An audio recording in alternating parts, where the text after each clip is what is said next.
Do you feel broken with Allah's test for you? Think again. When Allah subhanahu wa ta'ala has kind of in your thought has broken you with the test, He's actually preparing you to be fully formed again with much bigger and stronger shape than you can imagine. When Allah subhanahu wa ta'ala grants you that test, you need to remember that Allah subhanahu wa ta'ala Himself is saying, La yukallifullahu nafsan illa wus'aha. Indeed, Allah subhanahu wa ta'ala never tests any nafs, any soul more than what they can bear.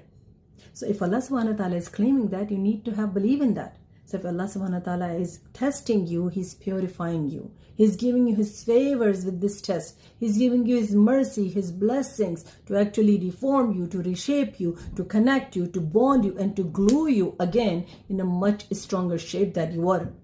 So tests are Allah's blessings too. And if that test brings you closer to Allah subhanahu wa ta'ala, that